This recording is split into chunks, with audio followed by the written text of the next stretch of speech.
News Bangla আপনাদের সকলকে স্বাগত। আপনাদের সঙ্গে আমি রমা। সালানপুর ব্লক জুড়ে শুক্রবার দিন সমষ্টি উন্নয়ন কার্যালয় থেকে শুরু করে সরকারি অফিস ও পঞ্চায়েতে স্বচ্ছতাই সেবা অনুষ্ঠান পালিত হয়। এদিন সালানপুর বিডিও দেবাঞ্জন বিশ্বাস, পঞ্চায়েত সমিতির সভাপতি কৈলাসপতি মণ্ডল, সহসভাপতি বিদ্যুৎ মিশ্র, জেলা পরিষদ কর্মাধ্যক্ষ মোহাম্মদ আরমান সহ সমস্ত দপ্তরের আধিকারিকরা ঝাঁটা হাতে নিজেদের অফিস চত্বরে পরিষ্কার পরিচ্ছন্নতা অভিযানে অংশগ্রহণ করেন।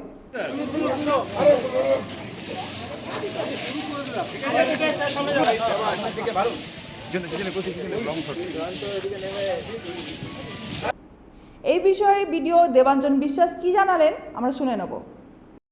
স্বচ্ছতাই সেবা নামের একটা প্রোগ্রাম করেছি। এটা হলো একটা প্রতীকী প্রোগ্রাম, যার মাধ্যমে আমরা সমস্ত ব্লকে এটা ছড়িয়ে দিতে চাই যে পরিষ্কার পরিচ্ছন্নতা হলো আমাদের একমাত্র অন্যতম লক্ষ্য।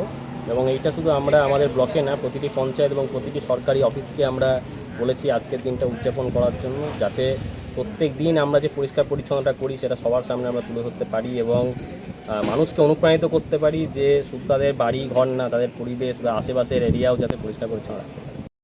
আসানসোল থেকে সঞ্জয় যাদবের রিপোর্ট, 99 নিউজ বাংলা।